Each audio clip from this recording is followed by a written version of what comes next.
So you made your mead, your wine, your brew, whatever it is, and now it's time to bottle. If you don't know if it's actually done, we have videos on that, but let's just assume for a moment it's done. It's ready. It's been sitting. You just want to get into bottles so that you can share it with your friends, put it on a shelf, or consume it. So the first thing that we want to do is this is in a fermenter, and there's probably some lees in the bottom here that we don't want in our bottles.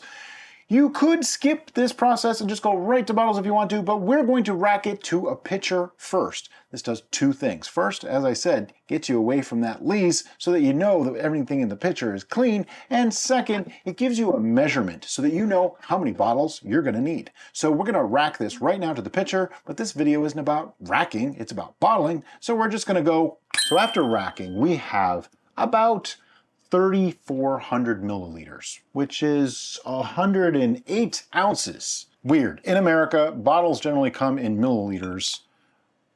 Unless they're beer bottles, then they come in ounces. I don't know why.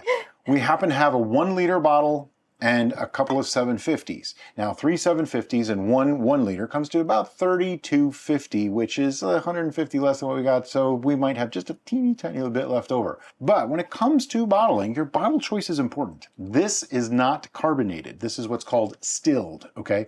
Because it doesn't have any carbonation in it. If we were carbonating, we'd have a couple of different things to consider. We want to make sure all of our bottles can hold carbonation. So with that said, I have 4 specifically different bottles here to illustrate this concept. I do, yes. So this bottle we know is pressurized for a carbonated beverage because it's a repurposed bottle that originally held a carbonated beverage. Yeah, it's the Aldi bottles that have the free lemonade. Yeah, yeah. So these are our favorite swing top, larger sized bottles. So hopefully you have an Aldi near you and you have access to these. These seals are amazing. They wonderful. Last a long time. We love the swing top bottles because they're reusable and there's no waste. You also can purchase the new rubber seal parts in case they That's ever what I mean. do These last wear years, out. So and you can get replacements. Now this is a store-bought swing top that are 1 liter, and we find that they actually don't seal as well as the ones we get from Aldi. If you look at the metal on the springs, this is a little weaker than this. Yep. Now you might be looking at this going, are you sure that's 1 liter? Yes, it is. It's just a little bit bigger because 1 liter is only 25% bigger. So but whatever, it holds 250 mils more. So our next bottle here is our plastic screw top 750 numbers, not my friend. This is something that we get from Amazon. I'll put a link in the description below. I love these bottles. This is our favorite wine style bottle. But it just looks like a real wine bottle. They do have the gasket inside, so it is a pressure seal. And we reuse the caps. No problem. As they are, just clean it out, re-sanitize, and reuse. Our final bottle here is actually a repurposed Scotch bottle. Now, this is a screw top bottle. Which Scotch? Dewar's? Dewar's. Oh, it's Dewar's. There you go.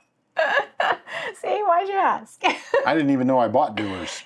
Anyway, we like the screw tops as long as they have enough threads and that they will reseal. Some of them are a little chintzy, so keep that in mind when repurposing a bottle. We've also found that the cork style bottles, even though they tend to be more pretty and aesthetically pleasing, the cork is really difficult to reuse. Now you can get new corks. You can get new corks, them over again. and that's fine. The problem is that the moisture and the ingredients can retain in the porous cork structure and therefore create a mold situation, and you definitely want to avoid that. Right. So those are our 4 styles for this type of beverage that we would recommend. Basically, for this, because it's non-carbonated, we could do all of this bottle and be perfectly fine. A word about longevity on these. My trust for longevity is these 2 bottles right here. Yep. That's how these will go 3 years without a problem. And trust me, you really don't want homebrew to go much past 3 years because it starts to either even off or downgrade slightly at about that point in most cases. Your mileage may vary. But I find this bottle and this bottle to be my favorite. This one would be next, and this one, because it's a reused screw cap, probably my least. How long would I let these go? I don't know, probably until I start seeing it oxidize a little bit or something, and then I'd worry about it. But if I had a choice to pick one of these 4 to drink first, it'd be this bottle. Right. So in this scenario, these are going to be our long-term storage bottles, and these are going to be our drink sooner bottles. Exactly. And on our channel, what we do is we store one for 1 year and one for 2 years. So there's our 1 and 2 year right there. And then the others, we drink them probably within the next few months. So that gives you an idea. Now, as usual, and you can tell by the foam that you can see in this bottle, all these have been sanitized. And the sanitization is equally, or maybe even more so important at this stage than throughout the rest of the process. Yeah, this pitcher was sanitized before we racked into it. Everything here has been sanitized. Everything. Our hands, everything. 2 more pieces of equipment that you're going to need are the auto siphon, like what we used for racking. So you probably already have one of these if you've ever racked before, and a bottling wand. Now, the bottling wand has this little thing at the end. It's just a plastic tube, stiff tube, with a springy thingy at the end. It's also called a stem valve. I always call it a springy thingy just because it's easier and more fun. Some of them have springs, some of them are gravity feed. Try to get one with a spring. They're like $7 or $8. They're not expensive at all, so definitely makes this a lot easier. And I'm just gonna jam it onto the tubing, only about a ½ inch or so, just enough that it won't come off unintentionally, but I can take it off later so that we can use this siphon for other things. So a little trick that you need to keep into consideration is that have 2 people. Brian's spray thingy, as he was talking about, is what is going to stop or allow flow to occur. So you need to depress it to engage that spring. Or it won't start, and you'll be pumping all day long. So that way it'll be open and available to flow before you start your pump on your auto siphon, or you're just going to have a big giant mess. The other thing is you want your source to be higher than your destination. So she's just going to lower that bottle. I am going to take the protective cap off here because we racked this already. We know there's no gunk in the bottom, or shouldn't be, or it hasn't had time to settle yet. So that's perfectly acceptable to do here. So we'll have minimal loss. And the last little bit, I usually just pour it in anyway. And then I'm going to go all the way to the bottom and get it started. You want to get it started with as few strokes as possible to ensure you get as little oxygen into the brew as possible as you're racking it. So another thing that we need to talk about that's going to be slightly difficult because of how I have to hold this lower is when to stop, when to pull the plug, as it were. Don't worry, I got a plan. Okay.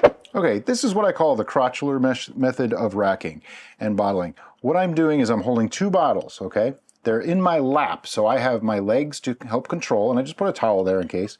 And I have one of them pushed down, filling it up. And as you can see, the liquid is coming up. If you're using colored bottles, this is a lot harder to do. But in clear bottles, this is great. And I'm filling it, I'm filling it, I'm filling it. It's almost there.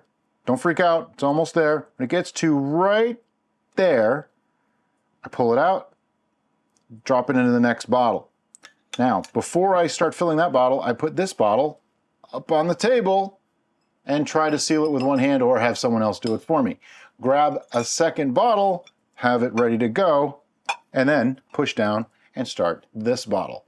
And just wash, rinse, and repeat until all of your bottles are full. Sometimes when you get towards the bottom, you have to lift the pitcher up to get it to flow a little bit faster. Otherwise, you could sit there for quite a while. Or lower the bottles more. Because I'm using this in my lap, makes it a little bit complicated, so we just lift it up.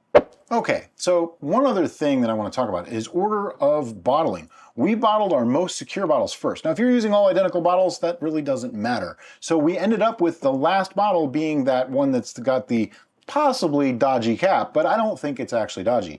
But we have a little tiny bit left at the end and it's not totally full. So I'm going to use this pitcher, and this is another reason why I love this pitcher. If you watch our videos, you see me talk about it all the time.